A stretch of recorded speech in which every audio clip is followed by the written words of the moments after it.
জন্মাষ্টমী উপলক্ষে দূর দূরান্ত থেকে ভক্তরা আসছেন উত্তর 24 পরগনার দেগঙ্গায় বাবা লোকনাথের জন্মস্থান চাকলাধামে। প্রতি বছরই এই দিন চাকলা মন্দির চত্বরে লক্ষাধিক ভক্তের সমাগম হয়। জন্মাষ্টমী উপলক্ষে বাবা লোকনাথের বিশেষ পুজোরও আয়োজন করা হয়। শুধু চাকলাধাম নয়, জন্মাষ্টমী উপলক্ষে হাজার হাজার ভক্ত সমাগম হয় কচুয়া ধামেও। মন্দিরে পৌঁছানোর আগে ভক্তদের সুবিধার্থে লেক কালীবাড়ির উদ্যোগে জলসত্র ও লঙ্গরখানার ব্যবস্থা করা হয়েছে। বারাসাতের টাকি রোডের ধারে শিমুলতলায় এই জলসত্র ও লঙ্গরখানার ব্যবস্থা করা হয়েছে। দেখুন, মানব সেবায় লেক কালীবাড়ি সবসময় এগিয়ে যান। শুধু এই না, বিভিন্ন দুর্যোগ, বিভিন্ন সামাজিক কাজ লেক কালীবাড়ি সবসময় পাশে থাকেন। দূর দূরান্ত থেকে আসা ভক্তদের যাতে খাবার এবং জলের অভাব না হয়, তাই এই উদ্যোগ লেক কালীবাড়ির। সমীরণ পাল, এবিপি আনন্দ, উত্তর 24 পরগনা। সিঙ্গুরে ফেরত দেওয়া জমি হয় চাষযোগ্য করা হোক, না হলে তাতে গড়ে তোলা হোক শিল্প। এই দাবিতে এবার আন্দোলনের পথে হাঁটতে চলেছেন জমিদাতাদের একাংশ। গঠন করা হয়েছে সিঙ্গুর বন্ধা জমি পুনর্ব্যবহার কমিটি। বিলম্বিত বোধোদয় বলে খোঁচা দিয়েছে সিপিএম, যদিও এই আন্দোলনের যথার্থতা নিয়েই প্রশ্ন তুলেছেন সিঙ্গুরের তৃণমূল বিধায়ক। আমাদের ডিসিশনটাই ভুল হয়েছে। এখন দেখছি তো কারখানা হলেই ভালো হতো। আগামী দিন যে দিদি কারখানা করুক, আপনি যদি করেন শিল্প করুন, নাহলে জমি ঠিক করে দিন, চাষযোগ্য করে দিন, তখন আন্দোলনে নামতে হবে। সিঙ্গুরে তৃণমূলের কৃষি জমি আন্দোলনের পর 1.5 দশক কেটে গেছে। 2016 সালে সুপ্রিম কোর্টের রায় অনুযায়ী সিঙ্গুরে টাটা প্রকল্পের জন্য অধিগৃহীত জমি চাষিদের ফিরিয়ে দিয়েছে রাজ্য সরকার। কিন্তু ফেরত পাওয়া জমিতে না হয়েছে শিল্প, না হয় আগের মতো চাষাবাদ।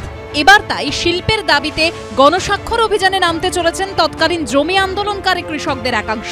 গঠন করা হয়েছে সিঙ্গুর বন্ধা জমি পুনর্ব্যবহার কমিটি। কমিটির সদস্যরা জানিয়েছেন 30 আগস্ট অর্থাৎ আগামী শুক্রবার থেকে গ্রামে গ্রামে ঘুরে চাষিদের থেকে সই সংগ্রহ করবেন।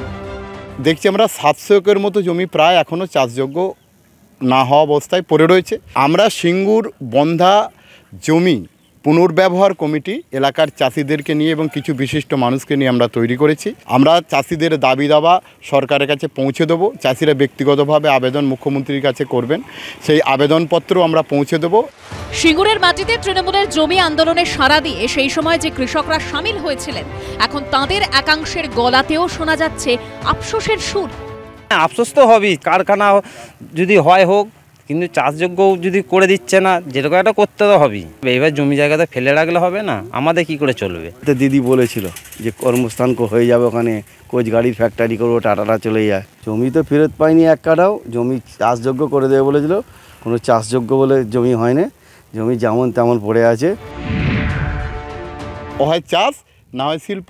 এই জমিটাকে তো ফেলে রাখতে পারি না। আমরা তো ফেলে রাখার জন্য আন্দোলনটা করিনি। আন্দোলনের যৌক্তিকতা, আন্দোলনের মানুষের কতটা স্বার্থ, সেটা দেখা দরকার। যে ইস্যু নিয়ে আপনারা বলছেন, সেই ইস্যু সিঙ্গুরের মানুষ শুনবে না। তার কারণ আমাদের প্রায় 91% জমি আমাদের চাষযোগ্য হয়ে গেছে। ওখানে 70% জমিতে কোনো চাষবাস হচ্ছে না, চাষবাস হওয়া সম্ভবও নয়। ওখানে শিল্পই করতে হবে, এছাড়া বিকল্প কিছু নেই। এরা যা শুরু করেছে বিলম্বিত বোধোদয়, এ দাবি আমরা অনেক দিন আগে করেছি। যে দাবি করছেন ভালো, এটা যদি কার্যকরী হয় ভালো। এই পরিস্থিতিতে কি কৌশল নেয় রাজ্য সরকার, এখন সেটাই দেখার। সোমনাথ মিত্রর রিপোর্ট, এবিপি আনন্দ, হুগলি।